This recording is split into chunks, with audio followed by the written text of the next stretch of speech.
I'm just remember to pause.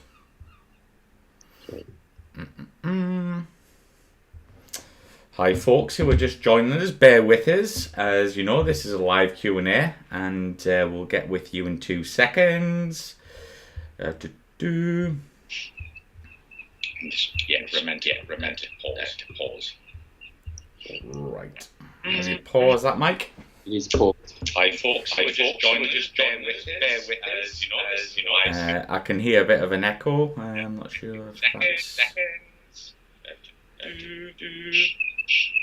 Is that paused on your side there, Mike? Because I can hear an echo in the background here. You pause it, but it's still echoing.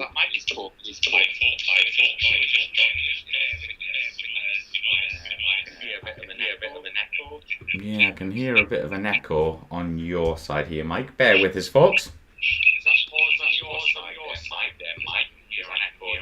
I've done it twice, Mike.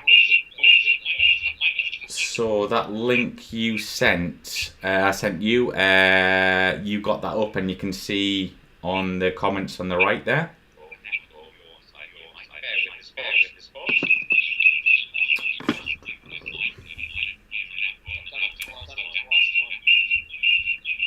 Yeah, because I can I can hear you in the background, so that's really strange. Maybe you have like 2 windows up.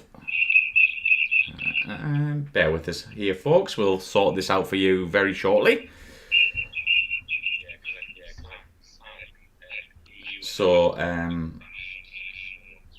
what screen do you have up at the moment, Mike? On the link I sent you, can you have you got like another one up in another window or anything like that? Sort this out for you very shortly.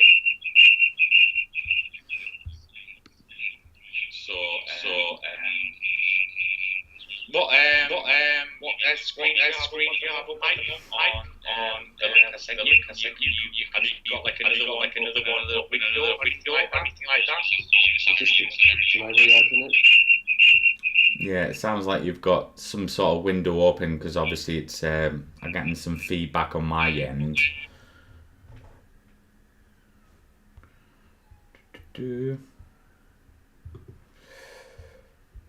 Right. Yep, I think we're good. Let me just have a quick test here. So all muted there, Mike, yeah? I can't see the chat because I've closed it. I'll have to reopen it. Yeah, if you reopen it. Bear with us, folks. We'll be with you very shortly. Right, so reopen, pause. Yeah, pause straight away, yeah.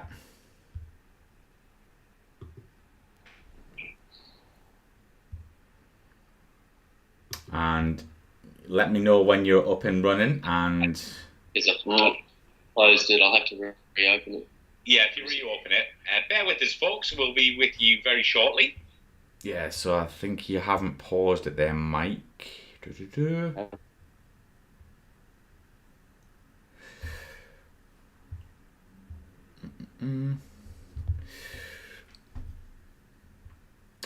Right.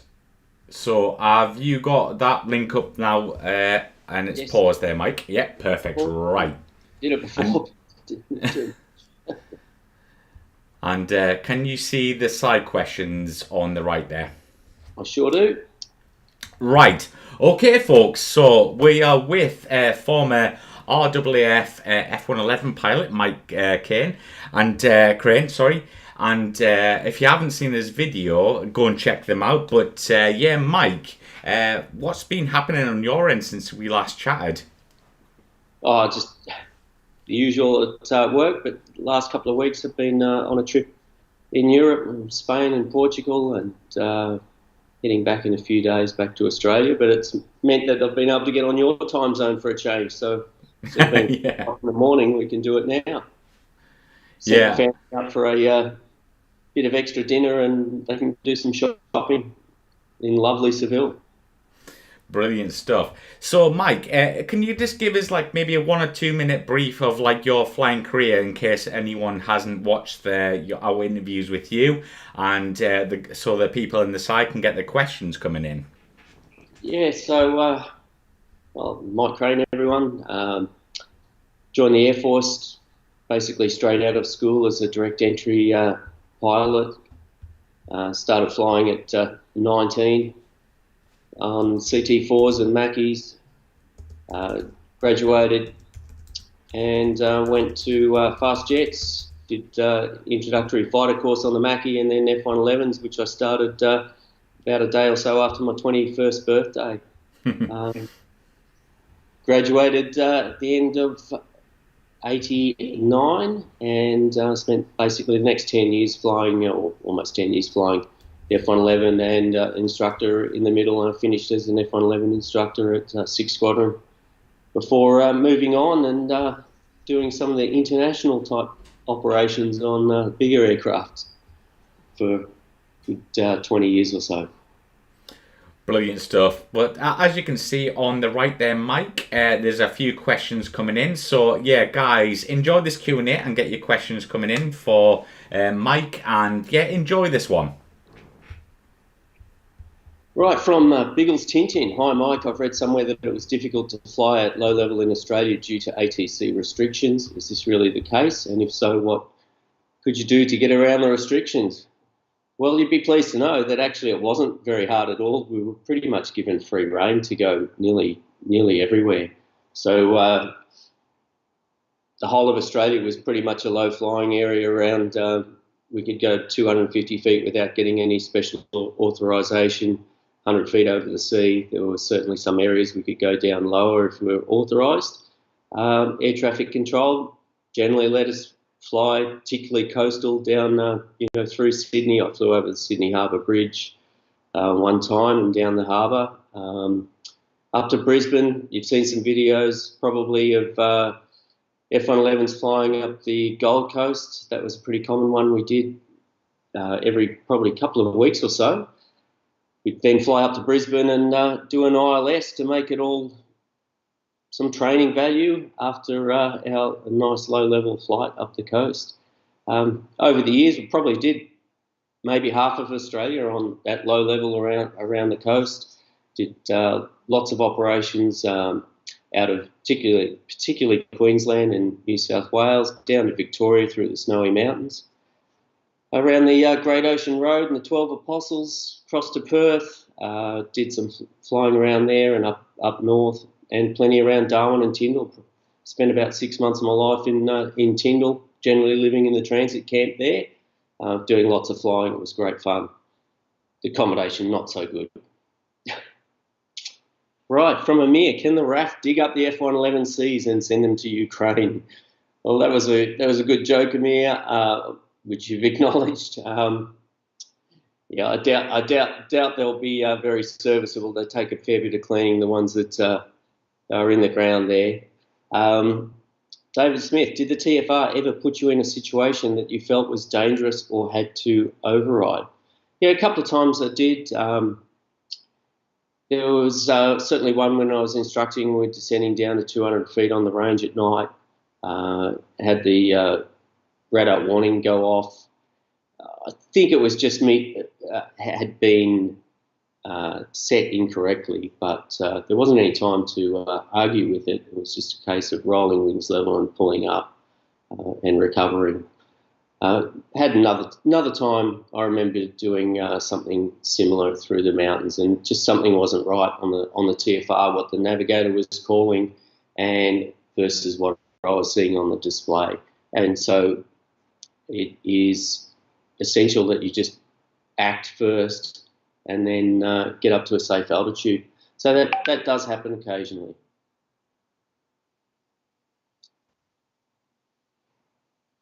Right, from Ant, 1980, was it possible to land the F-111 with the wings swept fully back? I know the Tornado guys used to practice very high alpha landings with the wings back. We did some approaches. We did practice flapless touch and goes, which we could go to 26 degrees, do our touch and goes. We generally didn't land off them for a full stop landing, just to because of the energy. But then we did practice with higher wing sweeps doing the approaches. And I think the emergency landing speed was 240 knots, so that was full back, 72 wing coming in to land. And You'd hopefully do a cable engagement if you had to land with the wings fully back.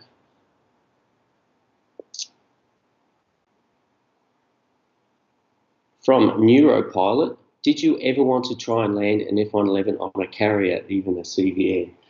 Well, to be honest, no, I didn't. Though I did do one landing on the runway at Amberley to the north on 3-3, and I turned off on the cross runway on, was it 2-2? And if you have a look at the your Google Maps on the satellite, you can see it's only 2,000 feet from the start of 3-3 to that turn-off point. No problem at all. I didn't have to land with my feet on the brakes, so that was possible. And the F-111Cs and Gs had the bigger brakes, which enabled reasonably short field landings.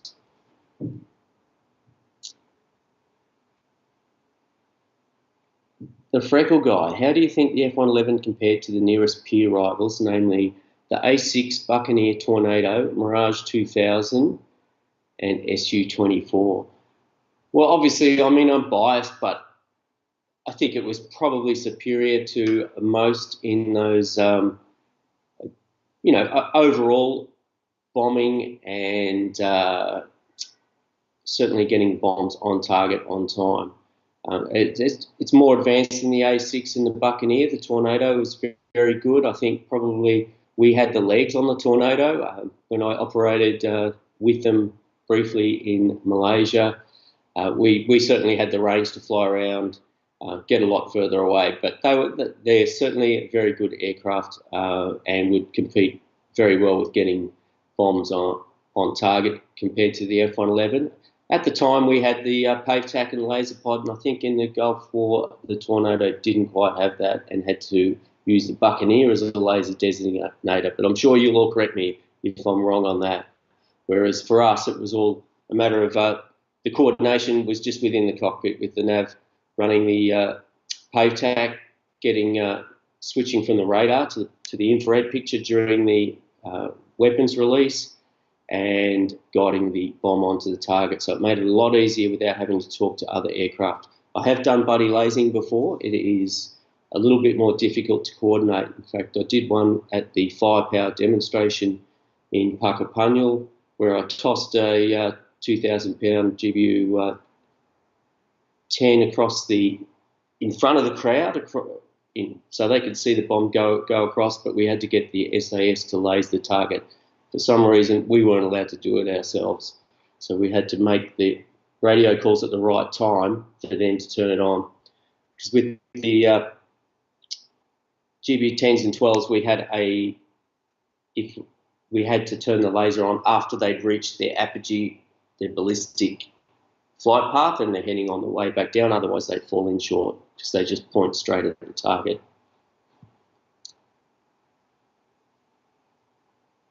Yeah, so just continuing on, I think, as has been proven, especially during the Gulf War with the F-111Fs, had huge success with hitting the targets and taking out a lot of the enemy,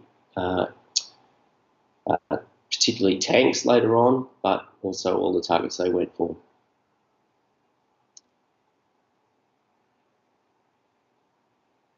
From Timberwolf, hi Mike, Tornado Pilot here. Wingman told of a bogey 90 degrees at speed on a penny.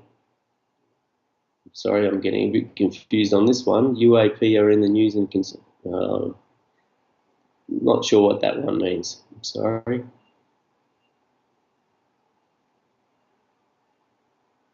A freckle punt, Pooney. What do you think of the often repeated rumours of the RAAF getting its hands on the B-21 radar? Well, that's a bit beyond my pay scale, I'm afraid, these days, and I guess everybody would have as much information as me on that. From Biggles, Tintin again, thanks Mike, I can't remember where I read that, thanks for clearing that up.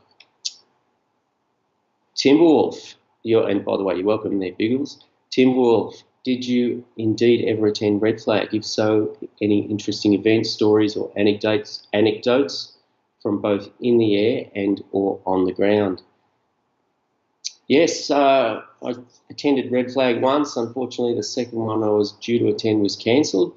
Had a couple of interesting things happen to me there. I actually lost a sortie. We were parked down in the operational readiness area in between the two runways there when, first of all, an F-111E model, I think, came back. It was a USAF one and had declared a Mayday fuel. I'm not quite sure how they ran out of fuel given how much we had compared to everyone else, but they did. They got priority for landing, and then an F4 Phantom had a hydraulics failure, attempted to land with and do an approach end cable engagement.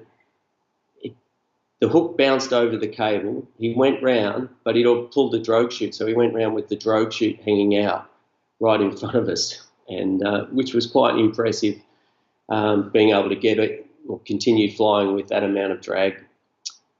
He then declared further emergency and said if he didn't land off the next approach, he'd be ejecting. Luckily, he got in on the second one, but we'd been delayed so much by then that we had to cancel our sortie, unfortunately. I think I mentioned on my previous interview, I had one where the inertial nav system just broke down on the ground before we took off, but luckily I had something similar happen earlier when I knew how to deal with it, and basically we ended up dropping some real Mark 82s on the range there with just an iron sight. No assistance. I just had to dial in the depression and then be on speed, on altitude after pulling 4 to 5G and jinking through all the surface-to-air missile threats and anti-aircraft artillery, roll out for a couple of seconds, get the sight on the target and drop. And that was in a pairs formation to beam each other, simultaneous release. And luckily, that one went through the target. The other one I had was a little bit of Mike's favourite, which is DACT. I was at the back of the formation and had some F-16s attack us. One rolled in on one of the front F-111s ahead of me. I saw the F-16 immediately engaged. Full afterburner, got a good tone and lock and launched an 89 at them, which I managed to bring up in the debrief to everyone's amusement. But I wasn't the only one on the exercise. We did get a few kills on some of the fighters on that red flag exercise. It was great fun. Robert Feely, did you get a chance to compare the F-111 to the American models? If so, was there much difference? Well, I did get to fly the F-111G, which used to be the FB-111s, the nuclear bombers. And so there was a few differences in that. It had a better inertial nav system compared to the original C model, and which was great because I did my instructor rating on that, and I didn't get lost anywhere near as much as I would have if it was with the old nav kit. It only drifted at about a knot, so for bombing, if I was ever confused with reading the radar picture and trying to find the radar offsets, I just carried a vector on the nav solution, and I just dump that vector and start again, and I generally found where I needed to be. It was really good for dumb bombs as well. We didn't have many rolls. We didn't have pave tack, so we developed a lot of real basic tactics, a lot of dive bombing, doing medium altitude deliveries, 30-degree dives, releases above 10,000 feet, and did a lot of low-level 20-degree dive bombing in pairs. It was great fun. Had a fantastic time flying that machine. It had a bit more thrust. Really got up and went. From Noel Rodriguez, can you describe the experience of flying low level at night while the TFR mode is engaged? Are your hands still on the stick and throttle? Yes, indeed. hands on throttle and stick at all times. We didn't have any auto thrust, so you had to manage the speed yourself, certainly for timing, but aircraft performance being the primary one. The stick did, with the auto TF engaged, it just did its pitch by itself, and you just had your hand ready to take over if you needed to. The paddle switch with your little finger, you pull that, disengaged, and that was when, if you needed to pull up. You could fly around in a manual mode and just following the commands on the ADI and listening to the bips and bops through your headset, telling you what to do. It was a very procedural thing, flying around on TFR. I didn't find it particularly scary. I guess I was young and it never bothered me. You just managed all the systems, you listened to it. Probably the biggest thing was when you do the descent at night, it's descending, and you're through 5,000 feet, it pitched down to about 10 degrees nose down, and you'd be about 12,000 feet a minute. If you did it over the sea, even with 1,000-foot setting on the TFR, if the sea was fairly calm, it wouldn't start its level off until 1,700 feet, which, is fairly late, and it would just pull up to level at 1,000. We'd then step it down to, we could go as low as 200 feet, though normally we flew around at 400, just for a little bit of extra margin for safety during just regular training missions. Though we did do 200 feet quite a lot on conversion course. At the end, we're teaching the new pilots and navs what it can actually do. We did some test flights, or I did some test flights with 200 feet hard ride during the day, and it's pretty impressive. It's 0G over the top of the mountains, and the radar would hit 200 feet over the top. It was quite a ride there. That was a lot of fun.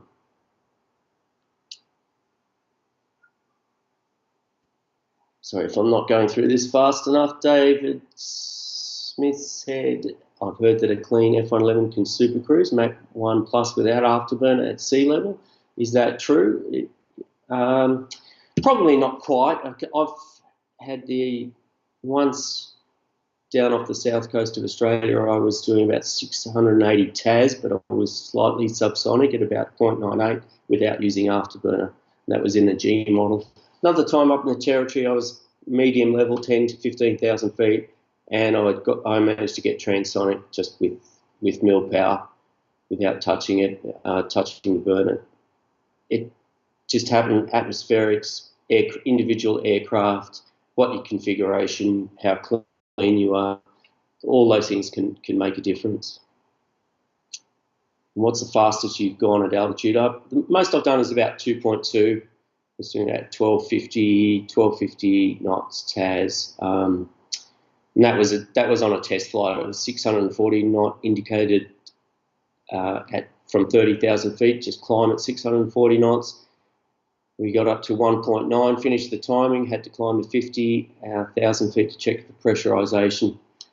As I pulled up, I was trying to keep it about Mach 2 so we didn't get any compressor stalls. As you probably heard with the TF-30s, they get a bit sensitive at really high speed, and much manoeuvring when you're up at high altitude, like the F-14 suffers from. And as I kept pulling up and I was accelerating through 2.2 and doing 10,000 feet a minute and managed to bust 50,000 feet by a few hundred.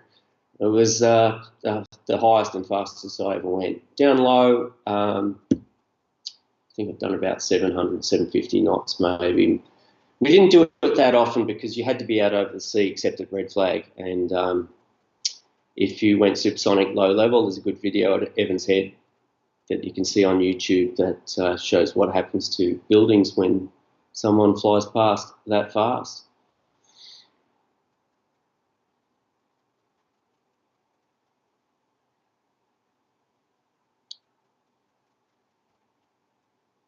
I've got a couple of questions from Noel again. I might just try and any memorable stories where as a striker you managed to evade dissimilar Red Air fighters, quoting Su-27s and MiG-29s. We didn't fly against the Indonesians when I was there, but they came a bit later.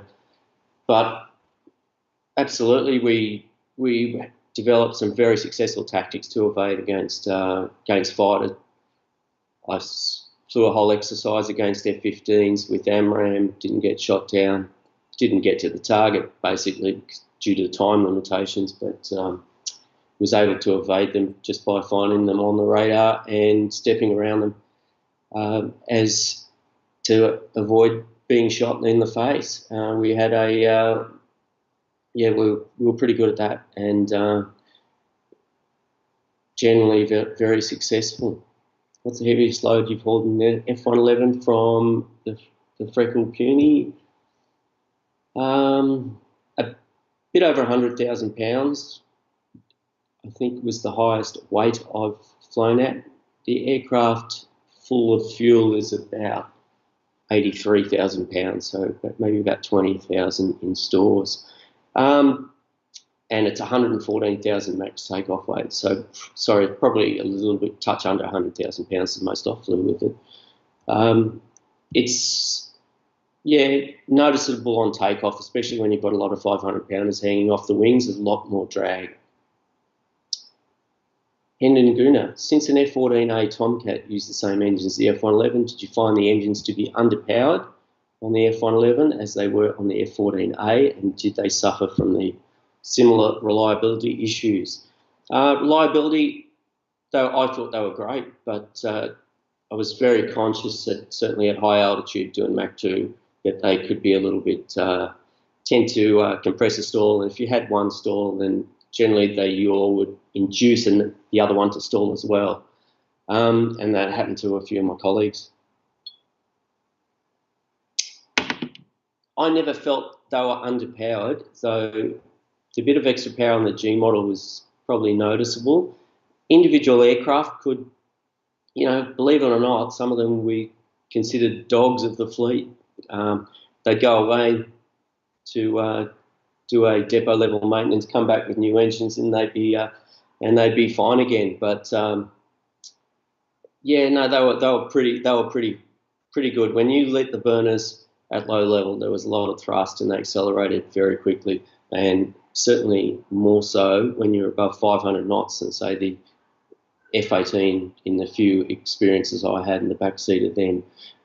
Something like a Hornet takeoff, it was really powerful on takeoff up to around that 550 knots. And then I think that above 550, we just ran away from just less drag, pull the wings back, and they'd accelerate a hell of a lot quicker than anything with the fixed wing and probably fixed intakes as well.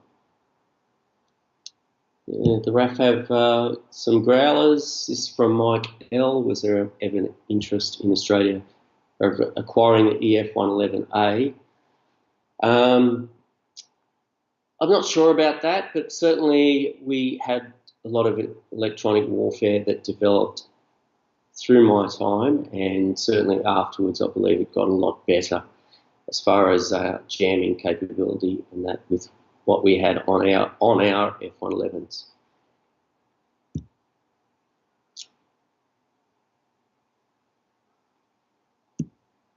Okay, Neuropilot. One of my friends did a high-speed landing at 170 to 80 knots with an engine hydraulic trailing edge flap in a Boeing F-18F and scorched the wheels.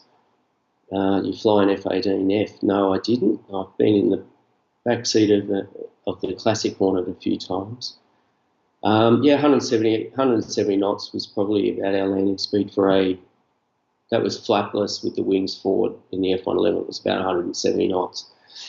And it should have been able to land in about 6,000 feet if I remember correctly. Does Australia have a playground in the Mac Loop in Wales? From Whiskey Mike. I think pretty much all of Australia was our playground, as I described before. We could pretty much go anywhere low level. We certainly used to occasionally, every couple of weeks or so, fly up from Evans Head, our bombing range, fly up the Gold Coast, past Surfers Paradise, up to Brisbane. That was fairly regular.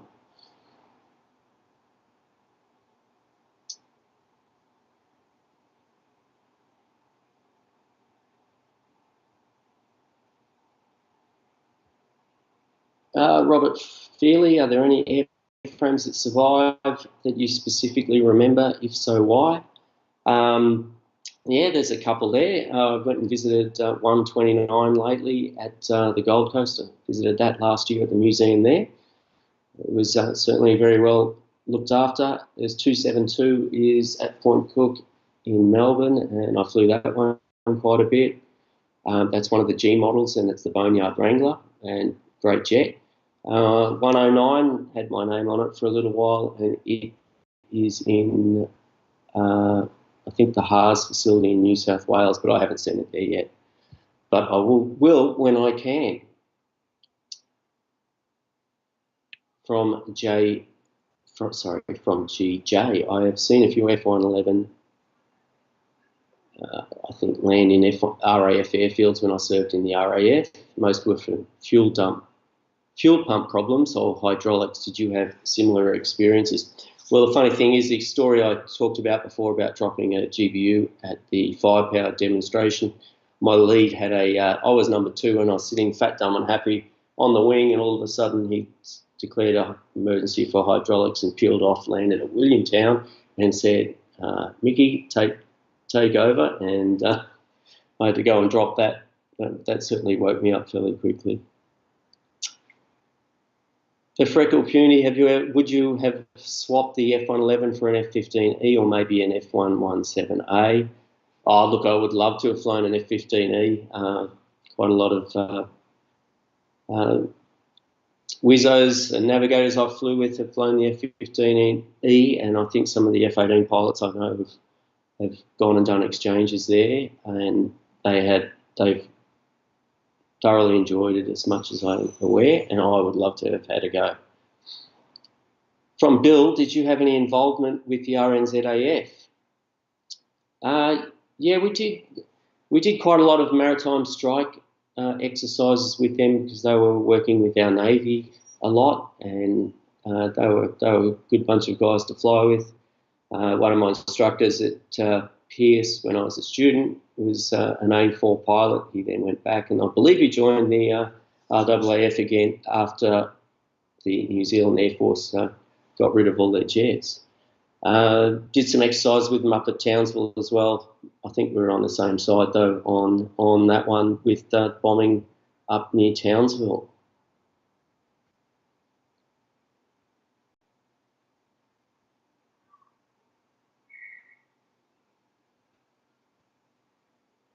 From was that Gashpool, did F-111 crew swap places like the Apache pilots do, or I think what you're trying to say there is no, the pilots in the left seat in the nav, or was weapon system operator in the right. The only pilots that really swap places were instructors when we had to fly both seats, which was probably the most challenging aviation job I've had, and I've done a fair bit in time since. Been all over the world, flown some pretty advanced aircraft, but the F-111 instructing job is definitely the hardest, where you swap seats from day to day, teaching a new pilot or navigator, teaching them weapon systems, doing against air-to-air targets, etc. And it's very challenging. But normally, no, the navs are specific to the right seat and pilots in the left.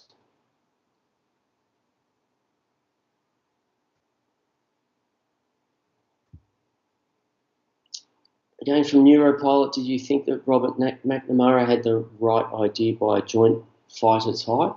Well, I think the problem with that, and maybe we're seeing it a little bit with the F-35, is that if you try and do everything with one aircraft, it makes things difficult. They certainly develop over time, but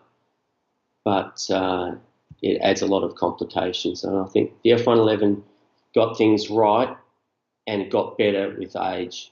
And I think the F-14 probably did the same when it split off and concentrated more on its fighter type role.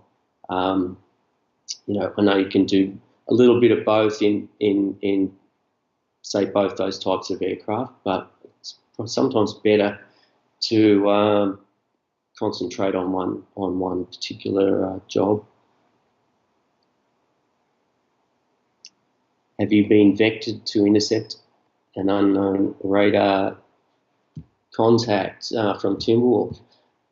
No, there was one exercise I did up at we were at Tingle, and we were being tasked to do that, but I was running an ops job at the time on the ground, and we were vectoring some F-111s to go and find some radar contacts, and they would intercept them and use the PaveTac to get a visual identification on them. Again, that was more on transport category aircraft, because if they manoeuvred very hard, it was pretty hard, difficult to get the PaveTac onto them, because it's like looking through a straw. So we had to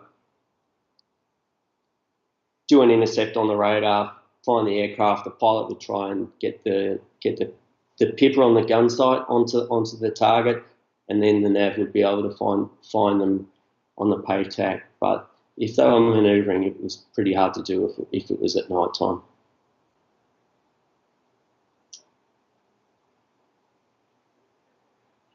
From Robert Feely, do you fly on your own for fun these days? No, unfortunately I don't. Do enjoy a bit of driving around in the car. I'm doing some track work in the car though these days. I should get back into some flying if I find something that I really would like to fly again though.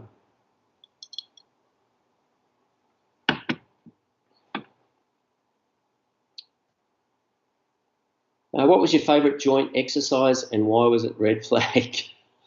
I think I know who asked that question from November Rain. Well, you've answered the question for me, so what more can I say? I guess the second most fun one was Cope Thunder in the Philippines, and it was a lot of fun. I was certainly younger. I was just got into one squadron at the time after finishing conversion course, only a matter of 3 or 4 months before, and they were big missions too. There were 70 aircraft, which was more than red flag, believe it or not, and there was just fights going on everywhere on that one. It was great. But red flag is the ultimate, and definitely have the best debriefing system, and pretty much do whatever you want out there in the ranges, as long as you don't fly through the Area 51. From Michael, any good stories from your time as a nugget at your first squadron? Any hazing or giving you a hard time? Hey, look, when it comes to the Air Force, there's always a bit of hazing. It's always pretty much in jest, and we always give everyone a hard time. So that's all normal.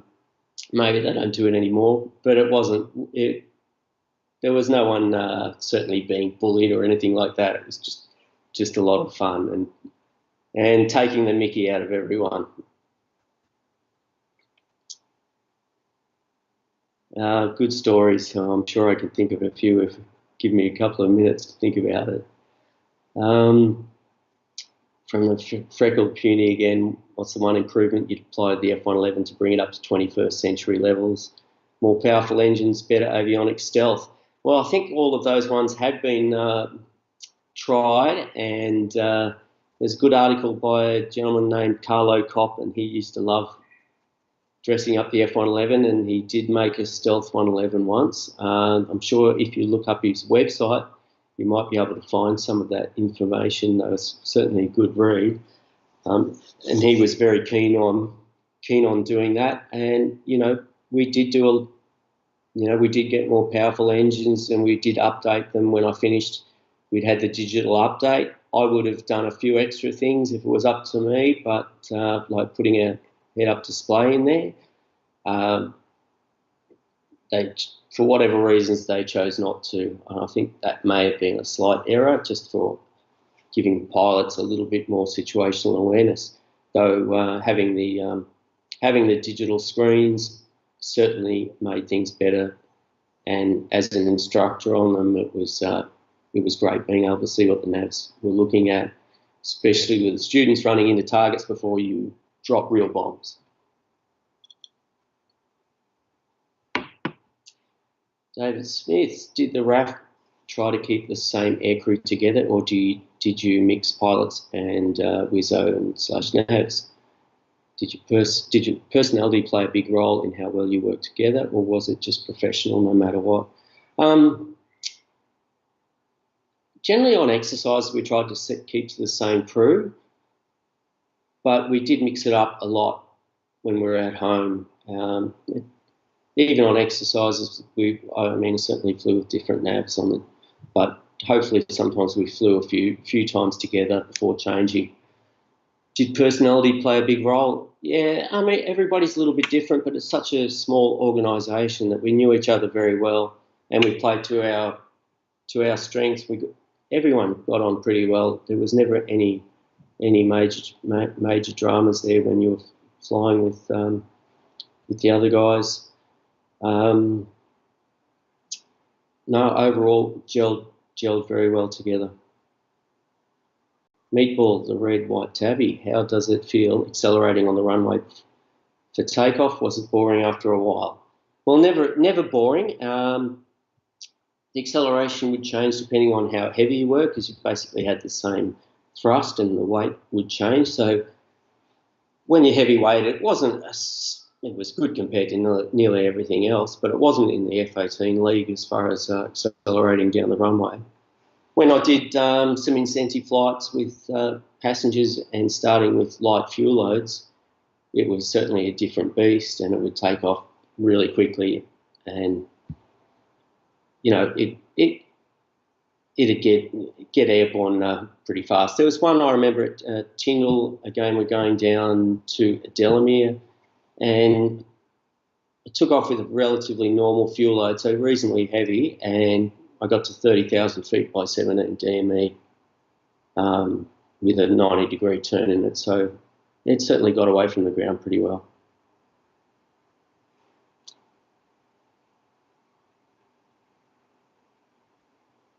Right, Ant 1980. Did you have your heart set on the F-111 in training, and did it surpass your expectations? Well, to be honest, I actually wanted to go to F-18s. They were pretty new at the time. We ended up going to 76 Squadron, and I was posted to F-18s, but they were short one on the F-111, and I was sent there. I did pretty well on the air-to-ground phase. Perhaps not as well doing the ACM. I was not bad at 1v1s, perhaps 2v1s, but we only did a few sorties there, and I did pretty well air-to-ground. I think one time I beat the CO doing 10-degree dives, and he wasn't really very happy, so he sent me to F-111s. And did it surpass your expectations? Yes, it did. Overall, it was a great aircraft. It was very challenging.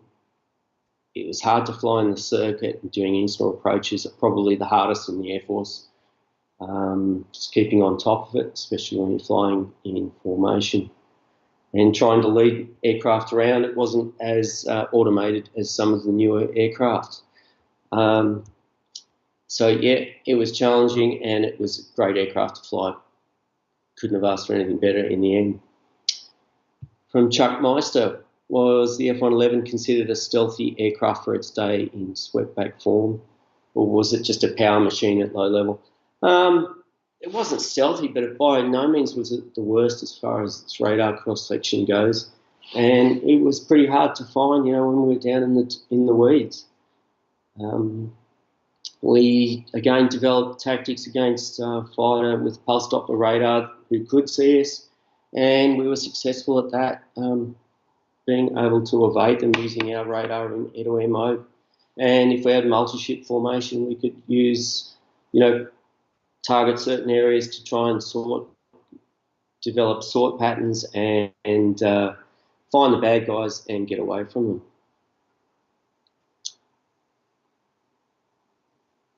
From Michael, the dump and burn the RAAF F-111s are known for. Many USAF pilots say that the movement was not approved. What's your opinion on the dump and burn? Is it only for air shows? Well, unfortunately, in my time, they were restricted to only for air shows for a lot of it. In the first few years, we did a few, and then the government decided we weren't allowed to be seen wasting any money, so we really cut right back on them, and they were only done on official ones. There used to be a 350 knot limit on fuel dump, which from my old boss said he thought it was rubbish, and we got rid of it, and that's why you saw so many good ones in the later years going very fast with the dump and burn, and there was no problem. I mean, the fuel came out at the back of the aircraft. And there was nothing behind it, and don't know why that limit was there. And it was a shame the USAF weren't allowed to do more of them as well.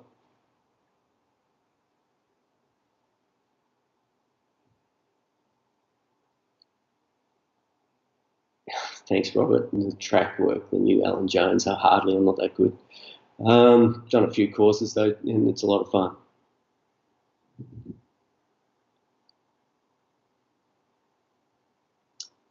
Any good stories from your time as a nugget on your first squadron? Well, I'll give one back to Mike again. It's funny in Malaysia. It's doing some. Mike loves his DACT. I did tell this story before, but with a tornado, when the RAF, or British Aerospace, I guess, were trying to sell the tornado to the Malaysians, and we were in Malaysia. I was a pilot officer, and my nav was a young pilot officer. We were both 21, and we were doing a probe down to Singapore at 15,000 feet so that everybody could be vectored onto us.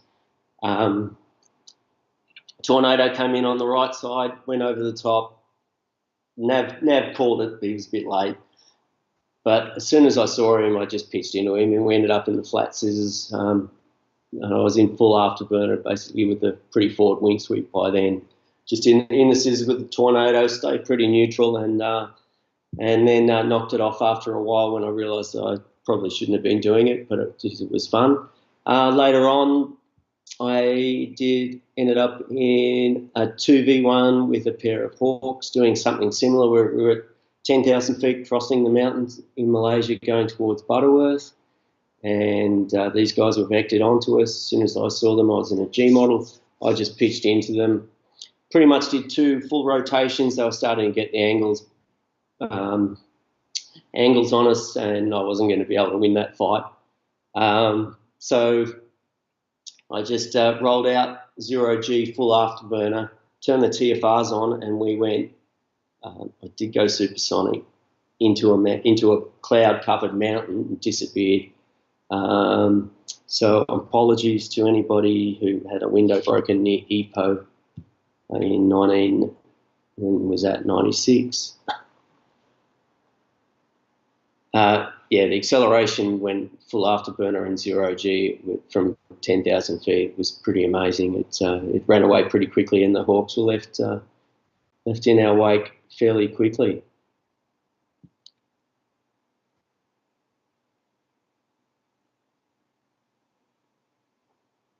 Bill, did you ever do any nuclear training just in case? No, we didn't. We had a nuclear consent switch and some of the things in the aircraft, but Australia doesn't have any nukes, so that was beyond our capability in Australia for anything there. Was there a specific moment, from November Rain again, was there a specific moment in childhood or youth that you knew you wanted to be a fast jet driver? I wanted to be a pilot from a young age, and I pretty much decided to join the Air Force when I was in about 13 years old, in about, was that Form 2 or Year 8 at school, and I did work towards getting in the Air Force and to be a fast jet pilot from that point on. Did everything I could to further my chances at being accepted onto pilot's course, and I guess it worked in the end. And it wouldn't have changed a thing. From Ant 1980, did the wing sweep make much difference to the radar signature, and was there any tactical advantage? If so, it probably made a little bit of difference there, Ant, but tactically that wasn't really the driving force. You'd be doing it for performance, certainly speed. You know, if we were flying slow, we pretty much had to have the wings forward to have any manoeuvrability. But then, you know, as we got faster, then there actually was a speed limit. You got a little red bar if your wings were too far forward, so you'd hit that and get a reduced speed light, sweep the wings back, it disappeared. when they were all the way back, there was no speed limit. It was just a temperature limit after that. And I think it was 213 degrees, absolute, which never saw anything like that. Didn't even get the warning light on it, 153, I think it was. Somewhere around there anyway. From David Smith, given the range of the F-111, was fatigue a serious factor in longer missions? Was that something endurance training helped with, or was it mental or comfort, or all of the above? I think the longest I did was around about 6 hours a few times, mainly on long-range transits overseas. I used to find them pretty boring. I guess as I've got older, I can handle that a bit better. But, you know, it is it's a luxury cockpit compared to most fast jets. But when you're in there for 6 hours, it does get tight. You're sitting next to someone, and, you know, there's all sorts of other things that go on after time. It's I just used to find it probably a little bit boring and wanted something exciting, and was looking always forward to getting down low and fast, even if that was the descent and high-speed pitch into the circuit at the end, even if it meant you got in trouble after doing it in Hawaii on the way home. But it was a lot of fun. From Stephen Billings, did you ever have to use escape capsule? No, I didn't have to. We've got, I think, we had maybe 3 successful ejections in Australia or before my time. But we used one of those modules that was recovered. It was one of the New Zealand ones as a trainer, and practice all their checks and trying to remember everything in that. Just trying to see if there's any I've missed.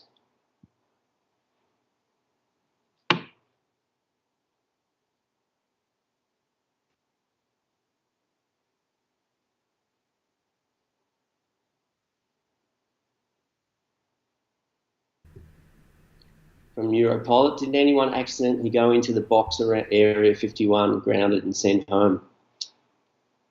There was a German Hercules crew that was sent home, that went through the box in when I was at Red Flag. I do have a little story. We were in a 5-ship on our Famil flight, and our XO was leading it, and he wanted to fly into the little box at Tonopah, and his nav was an ex-RAAF guy. In fact, he was my crash buddy on conversion course, and he claims he took over and stopped him going around. He started the turn. I think I was number 2, and we were 3 behind, and we kept going straight. But he didn't go in at the end. As if you went in the little box, you were grounded for a day, I think. The big box at Area 51, yeah, you were sent home.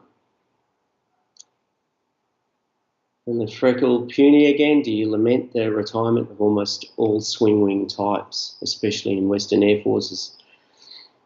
Just the odd B1s left, hey? And some Tornadoes. Look, I guess they've had their day in the sun. Look, really, they gave you a performance envelope that probably unmatched. I mean, we could fly fairly slow. We could land, as I talked about before, we could do fairly short field landings. We could take a lot of weight airborne, and we could get up to, supposedly Mach 2.5 in the performance manual, but I've seen over Mach 2 plenty of times, and supersonic on the deck. Swing wing lets you do it,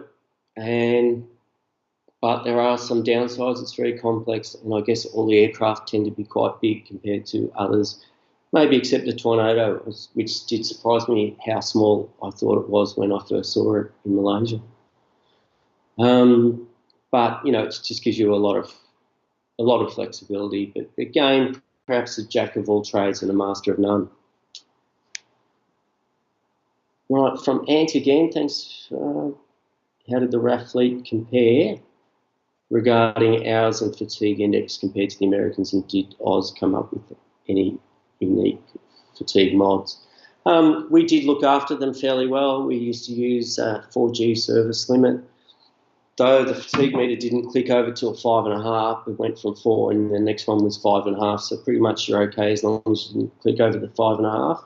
Not that that was a problem, but then they'd monitor it a lot more to keep an eye on it. So most I ever pulled was pretty much on that 5.5G limit. Though later on, when they were looking at they'd fixed the retirement date, they were able to go full on, and there was no G limits as far as I'm aware. They were certainly pulling over 6 on in the last couple of years. Again, sometimes you just got to look after them. You could put the gear down at 330 knots, but we used to use 250 as a service limit just to manage those fatigue levels. From David Smith again. Unofficially, did you ever buzz friends, farmers, or road trains? Yes. I did fly over my parents' house once. It wasn't too low because they're in a town, but I had air traffic control asking me if I knew that there was an airfield nearby, which I did because it was my hometown, but I knew exactly where I was. We used to fly over, see cars and things. Can you just excuse me for a moment? I was just going to let my family in the apartment.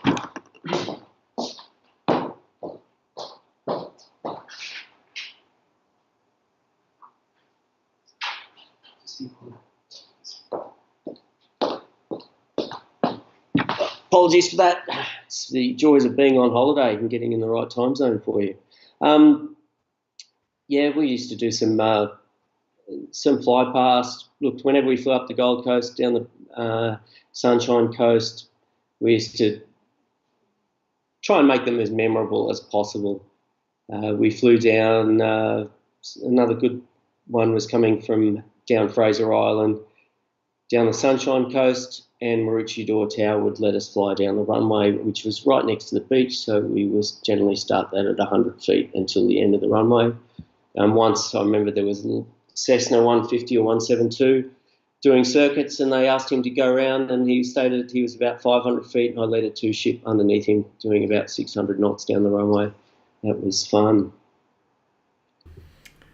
Well, brilliant stuff. I'm gonna interject here, Mike. But what a great Q&A, and I've got one question for you. Sure, do you ever get down to the? Is it Brisbane Beach, or where do they do the fly pasts? Is it where did they go?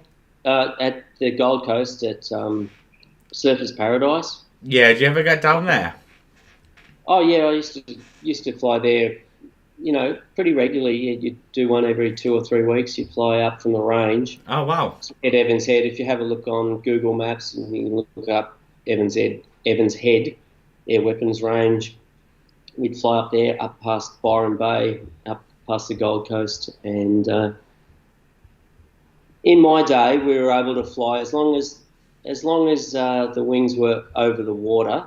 So if the left-hand wingtip flying north was sort of in the surf, over the sand, it was sort of okay, and we were pretty close to the towers on the beach there, and we were able to do that at 100 feet without any special authorisation. In later years, they moved out a little bit further out off the coast. Maybe half a mile or so. And at night time, we'd do it sometimes at night, and we could fly at 300 feet just hand flying without the terrain following radar on. Wow. And it was lower than the buildings. Might have lit the afterburners a few times there for them at night. That was good. That's awesome. Yeah, so I've got one question here. It's from, I'm going to wrap up this. Ivan Francis, did you ever do a dump and burn for River Fire in Brisbane? No, unfortunately I didn't. I didn't ever get to do a dump and burn myself for one of the displays. They were pretty relatively rare at the time, but I certainly saw a few. And then when they came back in fashion again in my second half of my career, I was instructing over at Pierce with the doing the pilot training there, and I came back, and of course then I was an instructor again, and we weren't allowed to have too much fun. So unfortunately, I missed out doing one of those big fly pasts. You know, they were generally, the air shows were always done by the trained up display pilot, so there was only ever one of them at a time. So that was pretty rare to,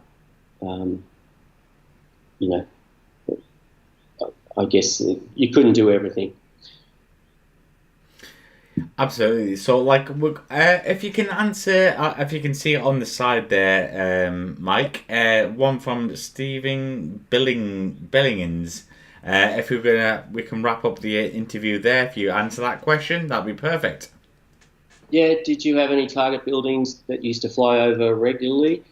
Yes, we did. We had a whole bunch of targets in around Amberley as our base, within several hundred miles, really. And we generally, you know, we wouldn't use them from consecutive days, say, but we might every few months go and target them again, because a lot of the work had been done by the photo interpreters to work out radar pictures and what they would look like. And you know, it takes a lot of work to develop that. So we would hit the same targets, but we tend to space them out as crews. And the locals got to know us. There'd be bridges and factories and farms, etc., that they would get attacked, whether it be night toss deliveries or dive bombing or whatever. It was fairly common. I'm sure you would have had the same in the UK. Absolutely, yeah. And yeah, from Mac Looper there, Dan, you started early, 5 a.m. here in Queensland. But no, Mike is actually in Europe at the moment. So yeah, tell us where you are at the moment, Mike.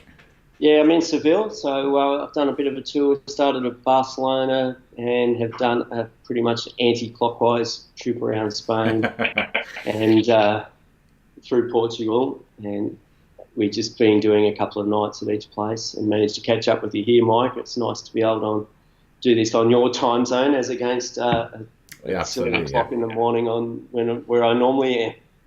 Yeah, absolutely. Well, thank you very much for everyone who has joined us tonight for this live Q&A.